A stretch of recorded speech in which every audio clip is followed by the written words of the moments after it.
अरे ऐसे नहीं, ऐसे यूं पकड़कर ऐसे मोड़ो, देखो लग रहा है ना सुंदर। लो अब तुम बना के दिखाओ। ऐसे? अब ठीक है दीदी। अब नहीं। क्या सोमी, कितने दिन हो गए तुझे मेरी मदद करते हुए, फिर भी तू अब तक मोमोज भरना नहीं सीखी। देख सारी सब्जियां तो बाहर निकल रही हैं इधर से। ला मुझे दे, मैं कर लूंगी खुद से। इस सोमी को तो कुछ भी नहीं आता। क्या दीदी, हमसे इतनी मेहनत क्यों करवाती हो? जाना तो सब कुछ पेट में ही है ना, चाहे मोमो हो या कचौड़ी। नहीं स्वीटी, जैसे हर खाने की चीज का अपना स्वाद होता है, वैसे ही हर चीज के दिखने का भी अपना अंदाज होता है। तुम्हें पता है खाना सबसे पहले आंखों से खाया जाता है, उसके बाद नाक से और फिर जाकर जीभ से। पर मैं आंखों से मोमो कैसे खाऊंगा और नाक में से ये मोमो कैसे घुसेगा? रहने दो, तुम अभी बच्चे हो, नहीं समझोगे। अरे दीदी क्यों इतना दिमाग लगाना है, ले दे के 2-4 लोग ही तो आएंगे इन मोमोज को खाने के लिए, फिर हमने ही खाने हैं सारे के सारे, तो क्या ही फर्क पड़ता है। स्वीटी की ये बात सुनकर निशा का चेहरा उतर गया। कुछ साल पहले तक निशा अपने पिता के ठेले पर उनकी मदद किया करती थी। बढ़िया स्टीम्ड मोमोज बनाना उसने अपने पिता से ही सीखा था। निशा ने कभी अपनी माँ को नहीं देखा था, क्योंकि उसे जन्म देते ही उनकी मौत हो गई थी। निशा के पिता उसे पढ़ा लिखा कर काबिल बनाना चाहते थे, लेकिन ऐसा हो नहीं सका, क्योंकि मोमोज का ठेला लगाकर इतनी कमाई नहीं हो पाती थी कि 2 वक्त के खाने से बढ़कर कुछ भी सोचा जा सके। फिर एक दिन निशा के सिर से उसके पिता का साया भी उठ गया और निशा बेसहारा और अनाथ हो गई। लेकिन निशा ने हार नहीं मानी। उसने अपने पिता का मोमोज का ठेला फिर से लगाना शुरू किया और मोमोज बनाकर बेचने लगी। फिर उसे मिले ये 3 बच्चे, सोमी, कीटू और स्वीटी। ये तीनों भी निशा की तरह अनाथ थे। भूख से बिलखते बच्चों को निशा ने अपने बनाए हुए मोमोज खिलाए और तब से ही ये तीनों निशा की मदद करने लगे। लेकिन अब हालात और भी बदतर होते जा रहे थे, क्योंकि आसपास बढ़िया रेस्टोरेंट खुल चुके थे और निशा के सारे ग्राहकों को उसके सीधे साधे स्टीम्ड मोमोज में कोई इंटरेस्ट नहीं था। ऐसे कैसे चलेगा, पूरे दिन में सिर्फ 2 प्लेट मोमोज बिके आज तो। अच्छा तो है दीदी, आज हमारे खाने के लिए कितने सारे मोमोज बच गए, चलो ना खाते हैं। नहीं कीटू, अगर ऐसे ही चलता रहा तो मेरे पास बिल्कुल भी पैसे नहीं होंगे अगले दिन के मोमोज बनाने के लिए। लगता है अब मोमोज किसी को पसंद नहीं, कुछ और बनाकर बेचने के बारे में सोचना होगा। नहीं दीदी, वो सामने देखो ना, वहाँ पर मोमोज की नई दुकान खुली है, वहाँ तो कितने सारे लोग आते हैं। मैंने देखा था एक दिन, लोग लाइन में लगे थे मोमो खरीदने के लिए। और पता है दीदी, वो भैया तो पूरे 80 रुपए की प्लेट देते हैं और एक प्लेट में बस 6 मोमो थे। क्या बात कर रही है, 80 रुपए के बस 6 मोमो और लोग खरीद भी रहे हैं। बस खरीद नहीं रहे दीदी, बल्कि वहाँ तो मार काट मची है मोमो के लिए। अब कुछ तो खास है उसके मोमो में जो हमारे मोमोज में नहीं। नहीं रे किट्टू, 80 रुपए में तो ढेर सारी सब्जी आ जाएगी, रहने दे, हम खुद ही कुछ दिमाग लगाते हैं। चलो अभी तुम लोग बैठो, मैं तुम्हारे लिए मोमोज पका देती हूँ। लेकिन मैंने तो मोमोज पहले ही पकने रख दिए थे। दीदी रुक जाओ। स्वीटी की आवाज सुनने से पहले ही निशा गैस जलाने के लिए माचिस जला चुकी थी और जैसे ही माचिस की तीली ने आग पकड़ी, चूल्हे के पास एक धमाका हुआ, क्योंकि स्वीटी ने मोमोज गैस पर पकने रख तो दिए थे और गैस चालू भी कर दी थी, लेकिन गैस ने आग नहीं पकड़ी थी। फिर निशा के माचिस जलाते ही आसपास फैली गैस ने आग पकड़ ली। राहत की बात ये थी कि स्वीटी को गैस चालू किए बहुत देर नहीं हुई थी, इसलिए गैस बहुत दूर तक नहीं फैली थी। लेकिन चूल्हे के आसपास आग फैल चुकी थी, जिस पर निशा का ध्यान बिल्कुल नहीं गया और वो सबसे पहले तीनों बच्चों को साइड में ले जाकर उनसे बोली, तुम तीनों ठीक तो हो ना? दिखाओ मुझे, कोई जला तो नहीं? माफ कर दो दीदी, ये मेरी गलती से हुआ। कोई बात नहीं, लेकिन आगे से बहुत ध्यान रखना, अगर तुम तीनों में से किसी को कुछ हो जाता तो। दीदी हमारे मोमोज वो तो जल रहे हैं, अब हम क्या खाएंगे? किट्टू के ऐसा कहने पर निशा का ध्यान अपने ठेले पर गया। उसने फौरन एक मोटे कपड़े से आग बुझाना शुरू किया और फिर ओहो, ये मोमोज तो अजीब ही हो गए और ये देखो, इन पर तो चटनी भी गिर गई। लगता है आज हमें भूखा ही रहना पड़ेगा। निशा की बात सुनकर तीनों बच्चों के चेहरे उतर गए। ठीक उसी वक्त वहाँ एक बाइक आकर रुकी, जिस पर 2 लड़के बैठे हुए थे। उनमें से एक ने निशा से कहा, 1 प्लेट मोमोज देना। मोमोज तो नहीं है भैया। अरे झूठ क्यों बोल रही हो, ये रखे तो हैं, देखने में ही कितने टेस्टी लग रहे हैं। ये वाले? हाँ ये वाले तंदूरी फायर मोमोज है ना, तुमने इन्हें आग पर पकाया है, आजकल इन्हीं का तो ट्रेंड है। लाओ जल्दी से प्लेट लगा कर दो, इससे पहले कि इनकी फायर ठंडी हो जाए। निशा को उस लड़के की कोई बात समझ नहीं आ रही थी, लेकिन उसने वही मोमोज जो उसके हिसाब से जल चुके थे और चटनी गिर जाने की वजह से खराब भी हो गए थे, उन दोनों लड़कों ने वो मोमोज खाए और फिर वाह यार, इसका टेस्ट तो कुछ अलग ही है ना, एकदम स्पाइसी। लेकिन क्या स्मोकी फ्लेवर निकल कर आया यार, ये तो बेस्ट है यार। एक प्लेट और ऑर्डर कर यार। अरे रुक जा भाई, टेस्ट बढ़िया है तो रेट भी बढ़िया ही होगा। सुनो, ये एक प्लेट का कितना हुआ? 20 रुपए भैया। क्या बस 20 रुपए में पूरी प्लेट? अरे भाई ये तो लॉटरी लग गई। नवीन तू ये रुक, मैं सबको बुला कर लाता हूँ। मेरी बर्थडे की पार्टी वैसे ही पेंडिंग है, तो आज सस्ते में निपट जाऊंगा और इतने बढ़िया मोमोज खाकर सब खुश भी हो जाएंगे। सुनो, ये इस प्लेट के पैसे रखो और ऐसी ही पूरी 25 नहीं पूरी 30 प्लेट मोमोज लगा कर रखो, हम अभी आते हैं। ये कहकर वो लड़के वहाँ से चले गए और निशा बेसुध सी सोमी, किट्टू और स्वीटी की तरफ देखने लगी। फिर उन चारों ने एक एक मोमो उठाकर खाया और तब जाकर उन्हें समझ में आया कि गलती से ही सही, लेकिन उस एक हादसे ने उनके सीधे साधे मोमोज की काया ही पलट दी थी। कुछ देर आग की लपटों में चटनी के साथ भुनने से उन मोमोज का स्वाद बहुत ही अलग और बढ़िया हो गया था और इसी के साथ निशा को उसके नए फायर मोमोज की रेसिपी भी मिल चुकी थी। वो दोनों लड़के कुछ ही देर में अपने सारे दोस्तों को साथ लेकर निशा के ठेले पर आ गए। सबने बड़े मजे से उन मोमोज को खाया और फिर ये लो 30 प्लेट के 600 रुपए और ये 200 रुपए अलग से। तुमने मुझे भैया कहा था ना, बस उसी के लिए। और सुनो, कल से अपने मोमोज का रेट डबल कर लेना। अब से तुम्हारे सारे मोमोज बिकवाने की जिम्मेदारी मेरी। मेरे दोस्त के पापा का रेस्टोरेंट है पास में, मेरी बात हो गई उनसे। अब से उनके यहाँ बिकेंगे तुम्हारे ये फायर मोमोज, पर बनाना ऐसे ही जैसे आज बनाए थे, ठीक है? कुछ ही पलों में निशा की किस्मत बदल गई थी। वो बहुत खुश थी, लेकिन फिर उसकी नजर तीनों बच्चों पर पड़ी जो खाली पड़े मोमो के बर्तन को देख रहे थे। निशा ने फिर उन तीनों से कहा, चलो आज हम वो महंगे वाले मोमोज खाएंगे। तुम लोगों को भूख लगी होगी ना? नहीं दीदी, हम अपने ही मोमोज बनाकर खाएंगे, क्योंकि अब तो वो भी महंगे हो गए हैं ना। स्वीटी की बात सुनकर निशा मुस्कुरा दी और फिर इसके बाद निशा ने कभी पलट कर नहीं देखा। किस्मत से मिले इस मौके को उसने अपनी मेहनत से बुनाया और अपने फायर मोमोज के दम पर अब वो किट्टू, सोमी और स्वीटी की किस्मत बदलने वाली थी।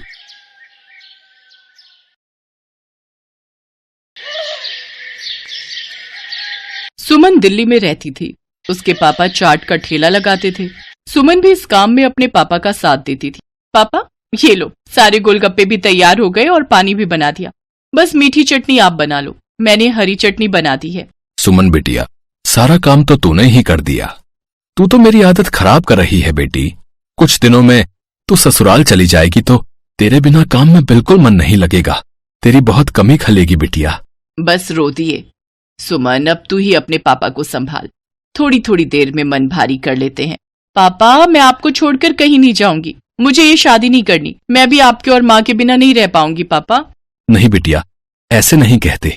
बेटियों को अपने ससुराल जाना ही होता है। केशव बहुत अच्छा लड़का है, तो ससुराल में बहुत खुश रहेगी। सुमन की शादी सूरत में तय हो गई थी। 1 महीने बाद सुमन की शादी थी, इसीलिए सुमन अपने माता पिता से दूर दूसरे शहर जाते थोड़ा उदास थी। सुमन बड़ी थी और एक छोटा भाई था जो अभी पढ़ रहा था। धीरे धीरे 1 महीना बीत गया और सुमन की शादी का दिन आ गया। सुमन के माता पिता उसे राजी खुशी डोली में विदा करते हैं। शादी के बाद सुमन दिल्ली से सूरत अपनी ससुराल आ जाती है। सुमन का पति केशव एक गैराज में गाड़ियों की मरम्मत करता था। सुमन समझदार थी, उसने आते ही पूरे घर को संभाल लिया। बस बहू, मैं और रोटी नहीं लूंगी, केशव को दे दे। बस एक ही रोटी देना, पेट में बिल्कुल भी जगह नहीं है। इतना स्वादिष्ट खाना बनाया है बहू कि मैं एक रोटी भूख से बढ़कर खा गई। कहा माँ जी, 2 निवाले की 1 रोटी होती है मेरी छोटी छोटी। अब मैं आ गई हूँ ना, तो रोजाना आपको ऐसे ही गरम गरम मेरे हाथ का बना भोजन खाना होगा। कोई बहाना नहीं चलेगा। हमारे तो भाग्य खुल गए बहू, जो तुम हमारे घर में बहू बनकर आई। जीती रहो। सुनिए, मैंने आपका टिफिन पैक कर दिया है, ये लीजिए। बस मैं 2 मिनट में आई। अब ठीक है, मैं बाहर तब तक मोटरसाइकिल निकालता हूँ। माँ जी, और क्या क्या राशन लाना है? बस यही बहू जो लिखवाया है, बाकी तुम अपने लिए जो चाहो खरीद लेना।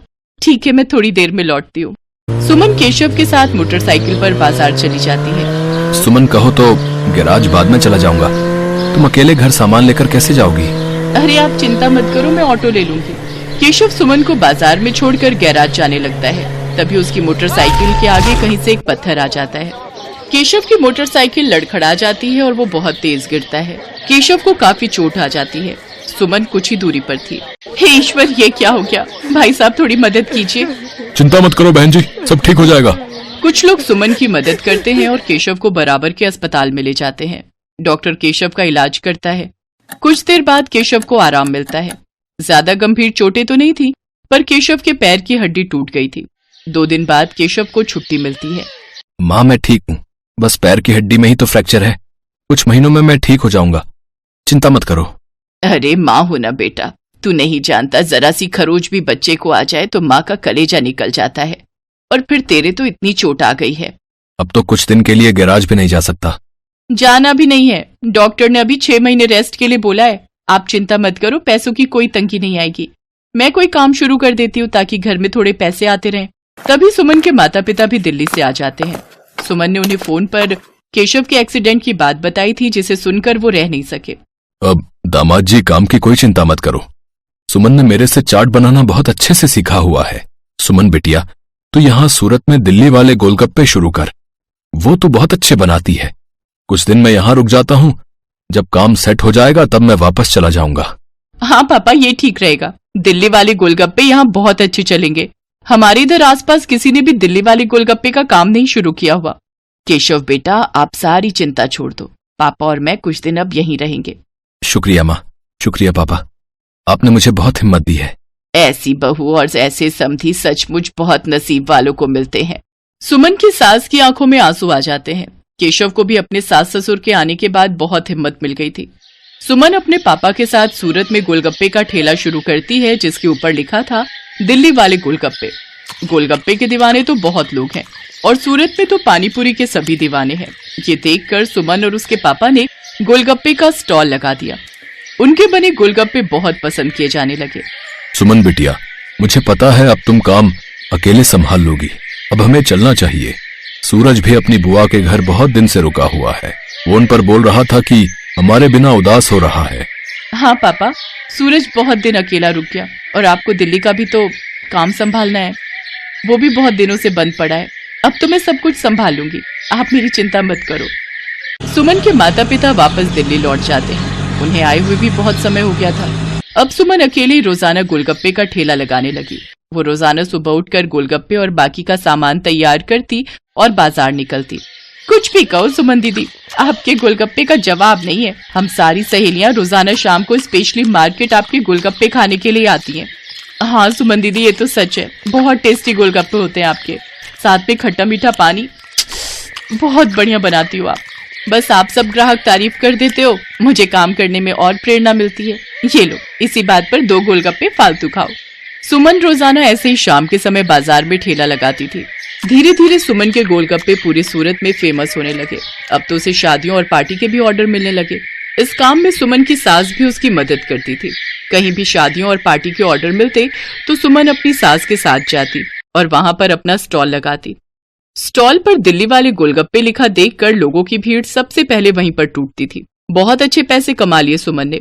फिर एक दिन सुमन केशव और अपनी सास से बोली, सुनो, अब तो तुम्हारी तबीयत में थोड़ा सुधार हो गया है। मैं सोच रही हूँ तुम गैरेज का काम छोड़ दो, हम गोलगप्पे की एक दुकान खोल लेते हैं। अब तो हमारे पास अच्छे पैसे इकट्ठे हो गए, हम कुछ कारीगर भी रख लेंगे। सुमन, तुमने तो मेरी पूरी जिंदगी बदल दी। कहते हैं एक आदमी की सफलता में एक औरत का हाथ होता है, और तुमने तो मेरा बहुत साथ दिया है। तुम जैसा चाहती हो हम वैसा ही करेंगे। जीते रहो मेरे बच्चों। सुमन की मेहनत से सब कुछ अच्छा होने लगा। केशव और सुमन बाजार में किराए पर एक दुकान ले लेते हैं, जहां पर वो अपने साथ साथ कुछ कारीगर भी रखते हैं जो इस काम में उनकी मदद करते थे। कहते हैं परिस्थितियां तो जीवन में आती जाती रहती हैं। परिस्थितियों से डरकर नहीं, बल्कि परिस्थितियों का मुकाबला करके ही जीवन को सरल बनाया जा सकता है।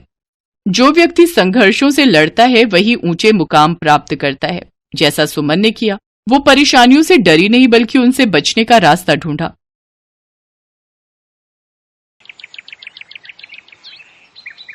नताशा के चले जाने की वजह से घर में दुख का माहौल बन गया था।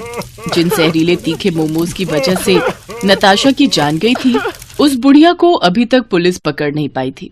ऐसे ही एक शाम मुकुल नताशा की तस्वीर पकड़कर रो रहा था। तभी वहां उसकी बहन रजनी आती है।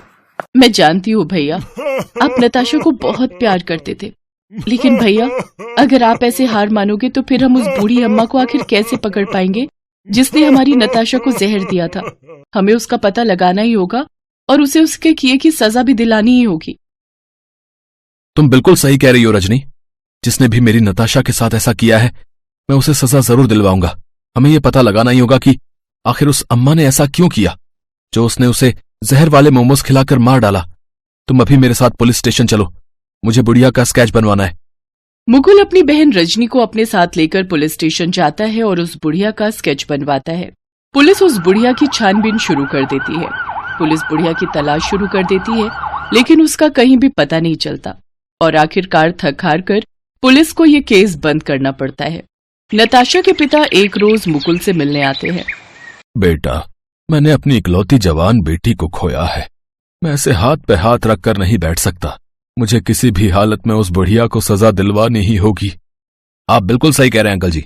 जब तक मैं इस बात का पता नहीं लगा लेता कि आखिर उस बुढ़िया ने नताशा और रजनी को वो जहरीले तीखे समोसे देने की कोशिश क्यों की, मैं चैन से नहीं बैठूंगा।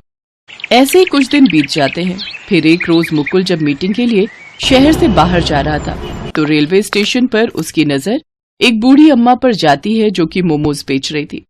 मुकुल सोच में पड़ जाता है। अगर मैंने सीधे जाकर इससे सवाल किया तो ये यहां से भाग जाएगी। फिर हम कभी नहीं जान पाएंगे कि इसने ऐसा क्यों किया। पहले मुझे इसे अपनी बातों में फंसाना होगा।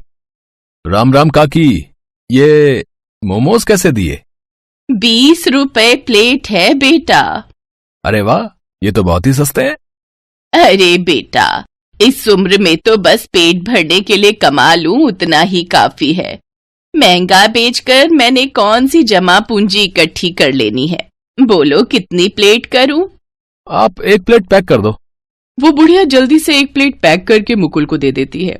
मुकुल वो मोमोज लेकर उसी डॉक्टर के पास जाता है जिसने नताशा और रजनी का इलाज किया था। डॉक्टर जल्दी से उस मोमोज का टेस्ट करता है और फिर मुकुल से कहता है, मुकुल, इन मोमोज में भी जहर मिला हुआ है। ये वही जहर है जो नताशा और रजनी के पेट में से मिला था। रजनी की जान तो मैंने जैसे तैसे बचा ली थी, लेकिन नताशा के पेट में ज्यादा मात्रा में जहर जाने की वजह से उसकी जान चली गई। ऐसे तो न जाने ये कितने लोगों को जहर दे चुकी होगी और कितनों को मौत की नींद सुला चुकी होगी। हमें कुछ ना कुछ करना ही होगा, नहीं तो न जाने ये कितने लोगों की जान ले लेगी। इतना कहकर मुकुल पुलिस स्टेशन जाता है, जिसके बाद वो इंस्पेक्टर के साथ मिलकर उस बुढ़िया को पकड़ने का प्लान बनाते हैं। ऐसे ही एक रोज मुकुल उस बुढ़िया के पास जाता है। राम राम काकी, कैसी हो? आपके ये तीखे मोमोज तो मेरे सभी दोस्तों को बहुत पसंद आए, और मेरी बहन, उसका तो पूछो ही मत, वो तो आपकी फैन ही हो गई। आप ऐसा करो, आज 5 प्लेट पैक कर दो। तुम जैसे लोगों की वजह से ही तो मुझ गरीब का पेट भर पाता है। मैं अभी 5 प्लेट पैक कर देती हूँ, लेकिन बेटा तुम अपने आस पड़ोस के बच्चों को भी कहना कि मुझसे ही आकर मोमोज खरीदा करे, उन्हें अच्छा स्वाद मिलता रहेगा। वैसे आपके मोमोज में तो कुछ अलग ही स्वाद आता है। इसमें कोई मीठा जहर मिलाती हो क्या? क्या कह रहे हो बेटा? भला मैं क्यों मीठा जहर मिलाऊंगी? मेरे कहने का मतलब है कि प्यार वाला जहर मिलाती हो क्या इसमें? तभी तो आपके मोमोज जो खाता है वो बार बार यहाँ जरूर आता है। ये लो बेटा, ये तुम्हारे तीखे मोमोज तैयार हो गए। अब तुम यहाँ आते रहना। ऐसे ही वक्त गुजरता जाता है। धीरे धीरे मुकुल ऐसे ही उस बुढ़िया का भरोसा जीत लेता है। फिर एक रोज वो उस बुढ़िया से कहता है, अम्मा, तुम्हारे मोमोज की रेसिपी मुझे भी बताओ ना, ताकि मैं भी ऐसे मोमोज बना सकूं। ऐसा करो, आप मेरे साथ मेरे घर चलो और मुझे भी ये बनाना सिखाओ। नहीं नहीं बेटा, मैं तुम्हारे साथ नहीं चल सकती। तुम्हारा भी परिवार है, वो सब क्या सोचेंगे, किस बूढ़ी मुसीबत को ले आया। काकी, मैंने सबसे बात कर ली है, किसी को भी कोई आपत्ति नहीं है। इसके बाद मुकुल उसे अपने घर लेकर जाता है, जहाँ पहले से पुलिस, डॉक्टर, नताशा के पिता और रजनी मौजूद होते हैं। काकी, आपने मुझे पहचाना? याद आया कौन हूं मैं? नहीं बेटा, अब नजर कमजोर हो गई है तो पहचान पाना मुश्किल है।